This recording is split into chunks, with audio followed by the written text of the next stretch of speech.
our channel, which is www.youtube, youtube1.org. Just go over there. We've got over 2,000 different presentations on just about every theological subject that you can even think of, right down to religious zombies. We've got Norman on there a few times, and I'll go ahead and introduce him.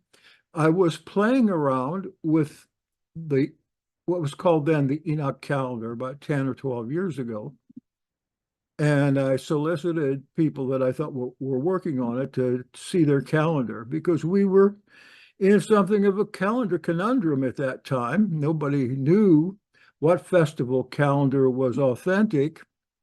And then just playing around with that, looking at it, I rejected it until I met Norman Gray. Norman has been a wonderful help to me, to us here in the Yahad, with his expertise in this area and his good humor as well. So I'm so happy to have our Ontarian friend, like he's right off the Battlestar Galactica today, Ontario friend, Norman Gray, with us today. And what he's going to do is to go through his calendar, which we call the Yahad Zadokite calendar, and show us exactly how we can use that calendar, how we can even put it together.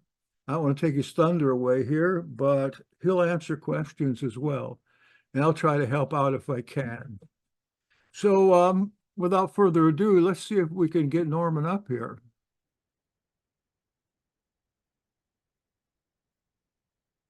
Where are you, my friend? Well, shalom. There. Right. That's great. Norman. I want to say the recording. Now, I'm as I mentioned to you before, I'm no professional presenter. So good luck on me getting through this without stumbling and umming and ahhing and scratching my head. And I'm not too sure. I'll do the best I can. And what I'm hoping to be able to do in the near future is maybe with your help or someone else to put together a script so that I can actually go through the steps in a professional presentation, because at this point in time, I'm really just winging it, and good luck. It might be true, but you've got one of the greatest voices that I've ever heard. No distractions in your voice. You just speak it right out, and that South African accent. Ach, yeah, man. Yeah, I got my good old South African accent. We love that. Yeah, yeah. And I'm always surprised by that. People, when I, have a chat with someone, they say, "Oh, where are you from? South Africa?" And they say, "Yes, I could hear that." Anyway, so how do I now? I think other than having any much to say, other than, well, I'm going to do the best. And more than that, I can't do. And hopefully that it'll come through okay. And the other thing I want to reiterate, I'm not an expert. This is from my experience. I've wanted to figure out for myself how these things work. And over time, each year, going back, 10, 15 years, my first attempt at it was very sort of amateurish, and it was a bit messy. But over the years, each year I go into the calendar and I said, that doesn't look right. And I've tried to clean it up until I've got to it where it is today, which I'm pretty satisfied with it. And hopefully everyone else will see that it's pretty clean. Now, there are other people out there, as you know, about a half a dozen, maybe 8, who have similar calendars to myself. So I'm not unique.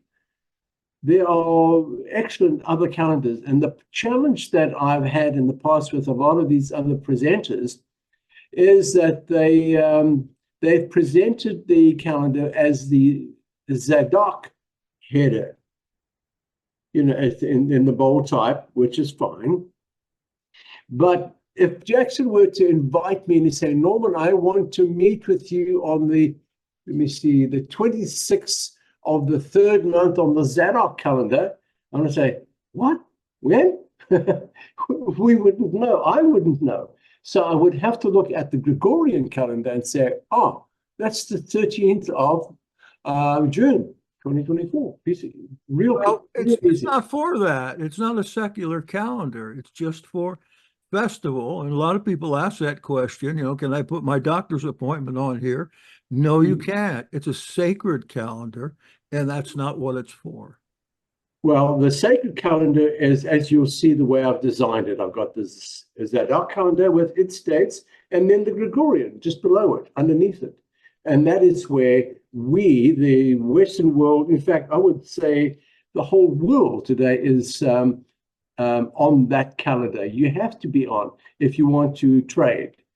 You can't have your own calendar with weird dates and all that. You have to be on a Gregorian calendar so that we can communicate and trade and do business with. I'm certainly no expert, and I wanted a wall calendar for myself years ago because this bothered me and I tried to figure it out. And these other calendars that are very similar, the problem that I had with their calendars, not the dates or anything, they were right on, but they had the Zadok calendar, big bold type, yep, fine. But if you wanted to find out what date that actually fell on, the Gregorian day, so that I know it's on a Thursday today, you know, it was in 6 point, so small you would have to put your nose against the screen or a magnifying glass to be able to see it. And that is where I said, okay, let me create it for myself. And eventually, it became available to you. And over the years, hopefully, it's improved. As you go through the calendar, you'll see a couple of clues of my belief system. On the very first page, there it is. It gives you an idea where I've eventually landed up, and you'll see a few others. Now, the ancients did not have a wall calendar. So how did they figure it out? Well, the children of Issachar, that was men that had understanding of the times. Now, they were experts. They were the mathematicians. They were the teachers. They understood the Mazzaroth, the heavens. These were the guys that the priests relied upon for the information of the year, the children of Issachar. So we're going to go now into the secular and religious. So on my calendar, there are two, the secular and a religious calendar. And as I've stated, there is nothing wrong or pagan by utilizing the secular calendar. And I've said the prime purpose of any calendar is for the reckoning of the units of time. That is to organize the community for commerce, for trade, agriculture, worship, sports, you know it. We need to know when these events occur today on the Gregorian calendar. The Tekufa occurs upon each day of creation week. That is from the first day, Sunday, to the seventh day, Sabbath. The fourth day, Wednesday, is the head of priests' liturgical, agricultural, 364-day a year. Take note of that. The ancient cultures observed time using various shadow methods and observations of the solar system. Various shadow methods. They didn't have a wall calendar and they didn't have the internet. So they had to figure out how to do it. Now, the Tekufa spring event occurs when Earth, Sun, and Aries aligns. This is the key witness to the start of spring season within the natural 365 and a quarter day year. Yes, there is a 365 and a quarter day year, and there is a 364-day agricultural liturgical priest calendar. Get this in your head. There are two separate events. Some opponents try to say you can't get 364 days into 365. It doesn't equate. And they come up with insane calculations or insane theories and possibilities. Some even go so far as say that the Earth was originally a 364-day year, but some meteor or even the moon struck the Earth, knocking it off its natural 364-day year, ending up with a 360. Oh, okay, these are all crazy theories. We don't have proof. These are just ideas people throw at you because they can't figure the calendar out. Now, the Zadok priest liturgical year is managed each week. This is important. Each week by each of the 24 priest families, twice a year. And I'm going to show you now as we go through this, what happens here with these families. The appointed feasts always fall on the same day of the week, age unto age, and all family priests officiated together at the great feast. That doesn't mean every single person was there every single day. They would take turns. But we know historically that there were approximately 1,300 people in the temple at any one time. That's a lot of folks looking after the temple system. Now, this is the only calendar in the world that is not exclusively built around the moon. However, it is taken note for future deliberation. Now, this is a simple counting system. Even a young person can determine the year. I've got a little note for some folks who happen to be, if they should travel to Europe, just keep in mind that Rome is still today trying to manipulate events. They have manipulated the European Union's calendar, making Sunday the 7th day. When I was in England, that really got me. I couldn't believe when somebody pointed that out to me. So here's an interesting little link. If anybody downloads this, we'll show you all the ancients, the various sites, how they managed to figure out when spring occurred. It was important that you know when spring occurs. So as I said, this is a liturgical agricultural calendar, and it's a simple math. It's a year of 12 months, 4 seasons, each season 13 weeks, months of 30, 30, 30 plus 1, not 30, 30, 31. There's that extra day, and I'll get into that and show you why that is separate. But it equates to 91 days times 4, 364 days divided by 7 gives you your 52 weeks. There, as I said, even a young person, if you know the basic math, you can figure it out. But we'll get to it. When does the year start? That's the big one. So now, as we say that I've said calendars are fixed in the heavens, the Mazzaroth, where no man can alter. People are manipulating calendars all over the place, and at least you cannot manipulate the Mazzaroth, the stars. It is divinely mandated age unto age. The priests observe the heavens, the seasons, and declare day 4, Wednesday, as head of the year, of the agricultural year. That is when to harvest, seed, Sabbaths, tithes, offerings, and other goods, such as oil, wood, and wine, was to sustain the priests and maintain the functioning of the temple, the religious, financial, and medical administrative center of Israel, similar to what we have today in your government. In Canada, we have the head office in Oshawa with the government, the prime minister, number one. There are many ministers, but you have one prime, and each province then has its own system, and all the way down to your local administrative center, your mayor. And it's a system that has been working well for thousands of years. There's nothing new about it. Now, each Sabbath bore the name of a priest's family. Each family group were to serve in the temple for 1 week, twice a year. They would rotate out as the next family arrived to serve their week. In their timekeeping, they reckoned the cycles not only by the family's names, but by the stars, that is the Mazzaroth, sundials, and most people miss this one, the choir singing one of David's psalms each Sabbath, 13 weeks times 4. An incredible fail-safe system. Each system had to work with each other. Now, the temple system over time, as you know, became terribly corrupt. Jackson has given us excellent historical lessons on what was happening. And I've learned so much from Jackson, and I really appreciate his expertise. As you know, there's been heated debates against those Jewish groups who incorporate the moon into their calendrical calculations, which leads to an annual shift of 10 days, disregarding Jehovah's appointed times.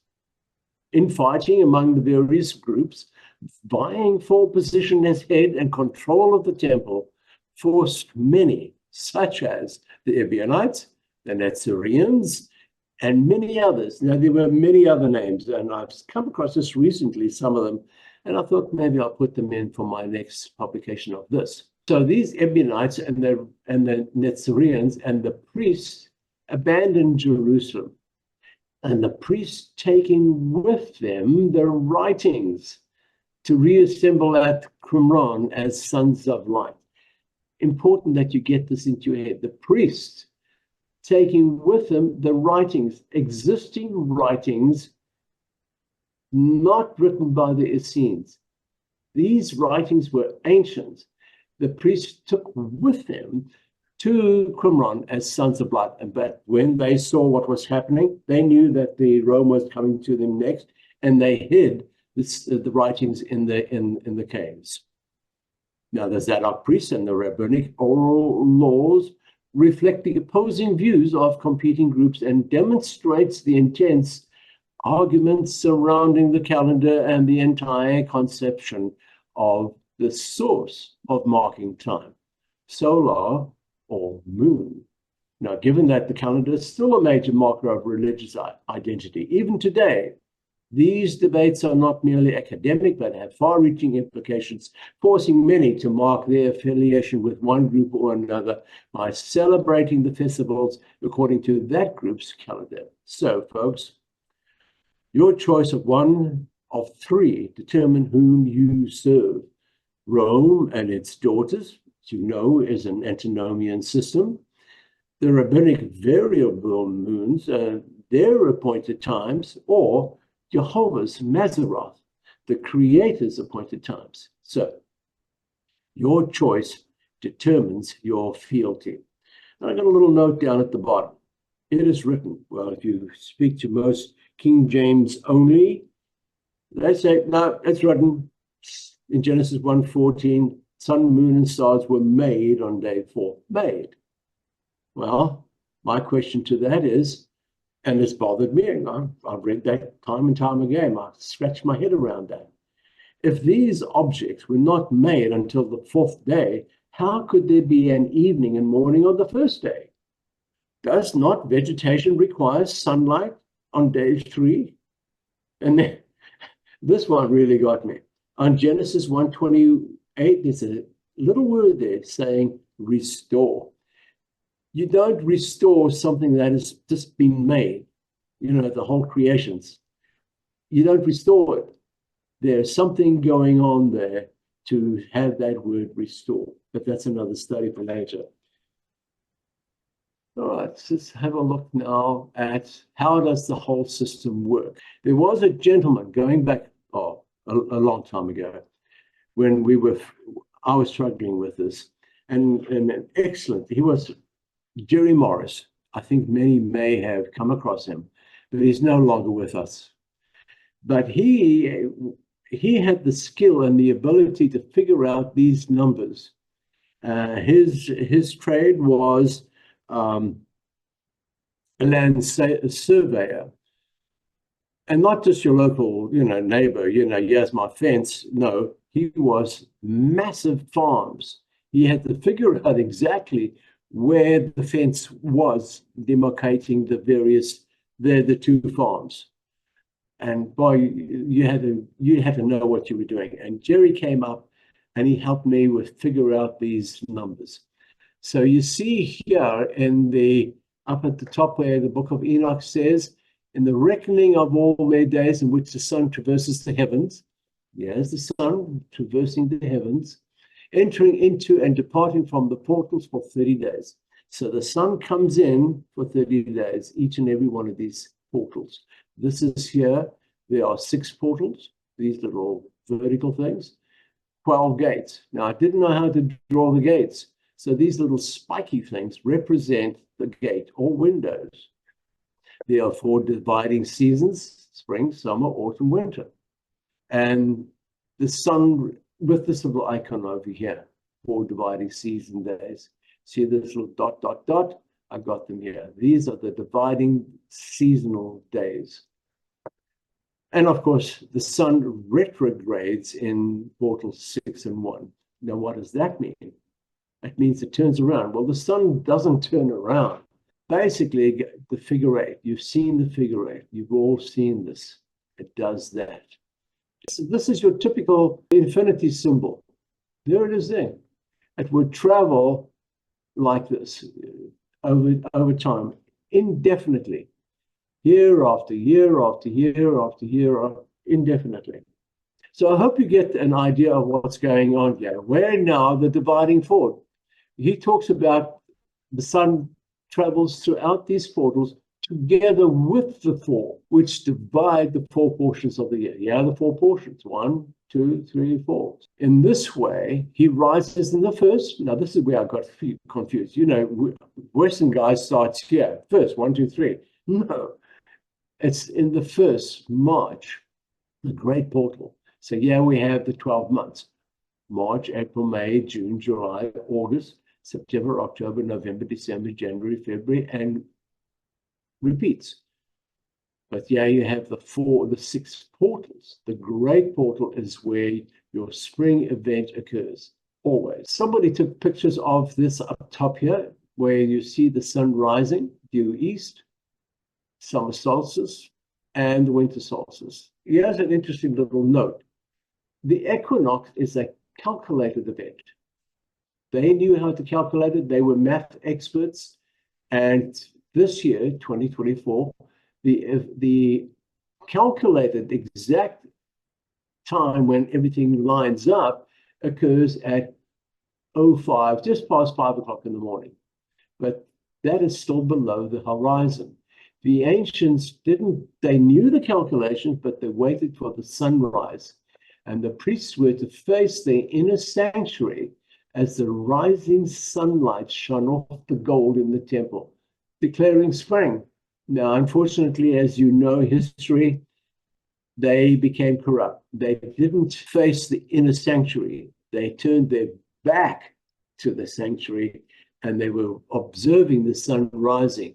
This is where you get the sun worship from. And this is where people accuse us of sun worshiping. No, we don't observe the sun. We calculate it. We know when these events occur, but we don't observe it as such. I hope that illustration gives you a pretty good idea of how the system works. So here I'm showing you where March is, where Aries is. This is where we are now. And this is where the Rome's New Year occurs in Aquarius on the 1st of January. We begin in March. Now, people, I was pointed out, I forget the gentleman who pointed this out, we're actually in the era of Pisces. Absolutely correct. What I've heard is that though what we see in the sky does not betray what is really there, because there's been such a time lag of that light getting to us that we're actually one behind. But I don't suppose that makes any difference. It's what you observe rather than what you know. No, not at all. Because remember that they observed the sun rising. It's got nothing to do with that that lag. And when the sun came up, that is when it shone into the temple, and that is when they declared. Now, they knew the calculations. They weren't stupid. You know, they were brilliant. As I've mentioned before, that the sun rising each year on each one of these days in creation week, always. It never deviates. It's important that you get to understand this, and then you'll get into your head, I'm beginning to see now what's going on. So here on 2022, this is when the conjunction occurs, but the sun rising. Let me zoom in there. There we see the sun occurring at 5:33. 5:30 in the morning, sun rising. But remember, they would wait until the sun rose above the horizon and the sun would shine. So at 4 occurs in 2022 on the 20th. Let's go down to the next year. Remember, each year, the sun will always occur in creation week. This is your creation week. Here is the next one. It's now occurring on Monday. This is on Sunday. This is on Monday. The next year, it will occur on our Wednesday today. Now, this is where Jackson and I have a bit of a challenge over the past. And I'll show you why. Jackson is not incorrect on the formula, but I believe, and I disagreed with him on when do we put the extra week? Do we do it here? So people say that if it falls on or after the equinox, from here, you have to intercalate a week. But I'll show you that that is not the case. Because, remember, we are following the Creator's heavenly cycle, not our man-made principles. So here the sun is now rising on Thursday. Each year, the sun will follow that no matter what. It follows that. Okay, let's go to the next one quickly. And I think you get the general idea. Yes, the next one is on Thursday. Yes, Thursday. The next one will be on Friday. There we go. Friday and Saturday. I beg your pardon, Saturday. Now it's in between here, but this is when the actual conjunction occurs. But they waited for the sun rising. So now is the big question: where is the sun rising? Go now to the next one. It now falls on a Tuesday, falls on a Wednesday again, falls on the Thursday or thereabouts. And here again, at the 2023, it returns. Let me zoom out. It returns to where it started. And it goes through this particular cycle over and over and over again. I'm not an expert in Excel and all these big math calculations. I believe Avi Mordecai has figured this out. Over vast periods of time, there will be a period, and I don't know when it is, where there will be a 2-week intercalation. But that's way ahead of us. I don't think it's something that concerns me.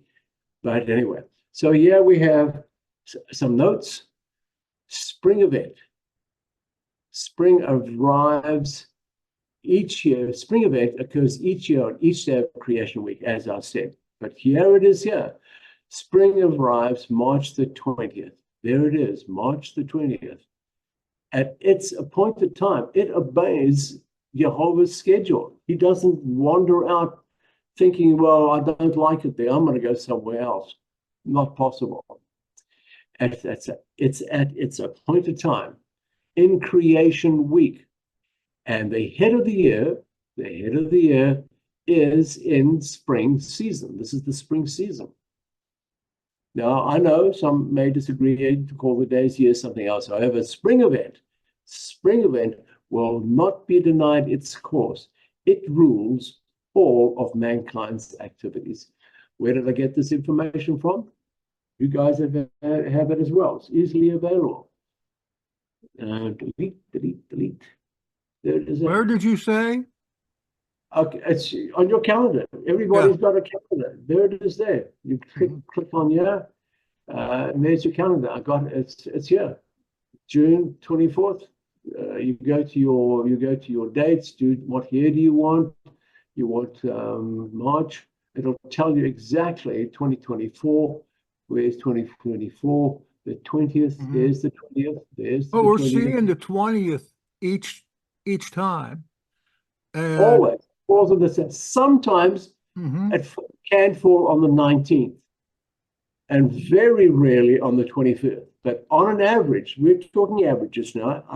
I can't give you precision. That's for others to be able to do that. But that will always occur on the 20th, the spring equinox. The Tekufa which is a known and observed event by every ancient civilization. They gave careful attention to this very event with their methods of observing this turn of the year. Oh, okay, here's a little example in the year 2028 of where it is. Now, Jackson, again, a while ago, a year or two, you said that you don't need to count after Tabernacles. And I maintain, and several others said, no, you have to count. And why do you have to count? Well, if the priests and their families counted, if the choir counted, if everyone counted, they need to count to know where this event, this 364th day is. And in 2028, this is where it ends. I've already done my count backwards to find out if I was correct each year. So the sun is not there. So this is where you add a week. Where is the sun? Here. You now start, this is the week that you add. And now you're ahead of the year, you start counting here. Okay, I hope that's clear as mud for everyone. Don't forget, this will be available as a PDF.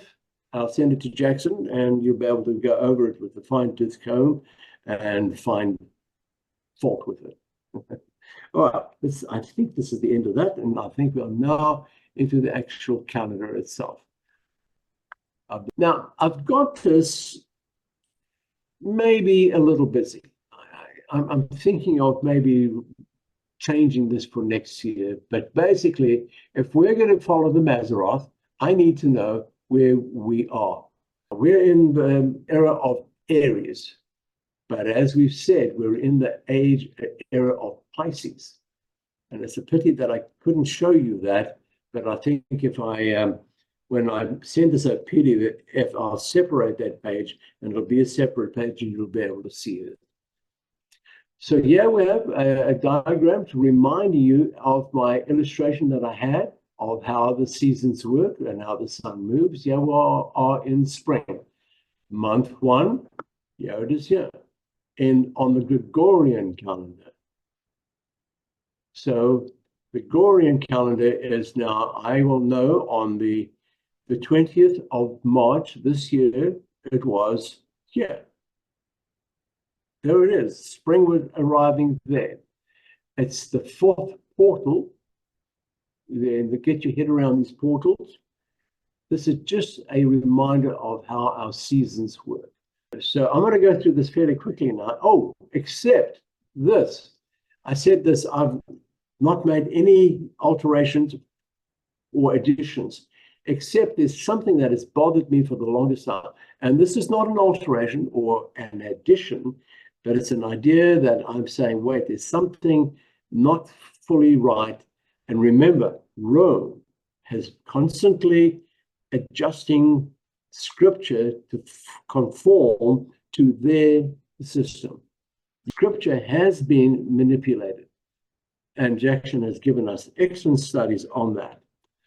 And Jackson, as again, I really appreciate that, what you've done for us, the brethren, on your historical studies. I'm amazed and appreciative of what you have done for us on the history. Well, then I'll see you Sunday evening at 8 o'clock, where we begin to do the history of Israel in the 1st century, so we can round out our understanding of Book of Revelation and the Olivet Discourse.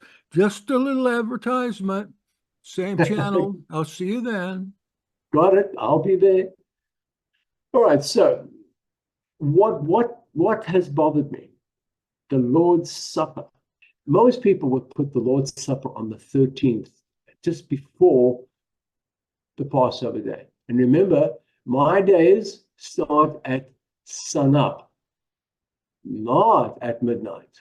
These black lines here represent midnight. Sunup, sundown, midnight, sunup, evening, midnight, so on. It's important that you'll see it, because this is where I still argue with my friends who follow the moon conjunction system. And they say, no, the Passover falls on the 15th. And I said, it can't, because of how they start their day at night. So that's a complicated system.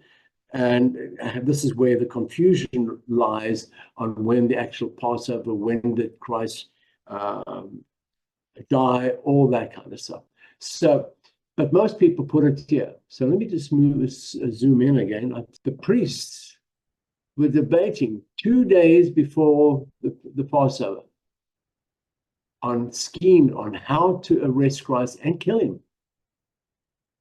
So this is now the preparation day, the Shagiga. Now, what the heck is a Shagiga? I've had, they call it a preparation meal, but the Shagiga is primarily a preparation for you to be able to go into the temple and make your offering. You can't just walk in and say, hi guys, here's my offering, thanks a lot, goodbye. No, it is a solemn event, every one of these events, and you had to go through a purification system, the washing of the hands, or even a full washing before you were allowed to enter into the temple to make your offering. So that, I believe, is what the Shagiga represents. Yeshua here on the night of the 13th, where he is now preparing for the Passover, and is he here arrested? I don't believe so. I believe that there's only, let me see, here's midnight, and he was nailed to the cross at the third hour, which is 9 o'clock our morning. So you've only got 9 hours for all the events that occurred there. Way too many to occur just in 9 hours. And if I'm not mistaken, someone would have to find this for me. I've heard a long time ago that it was illegal for priests to hold a judgment at night. You weren't allowed to do that. It was against the law. So unless these guys went against the law, who knows? But it's not critical whether it was here or, I put it, the Lord's Supper, the events that occurred. Come on, computer, sorry about this, down here. Where would you have us prepare the Passover? You will meet a man carrying a jug, follow him. This is now in Bethany, in the house of Simon, where the Lord's Supper is occurring.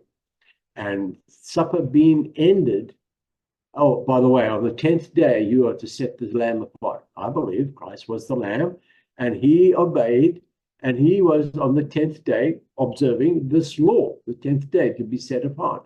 In Exodus, on the 10th day of this month, each man must get one lamb for the people in his house and keep until the 14th. And I believe Yeshua kept the law.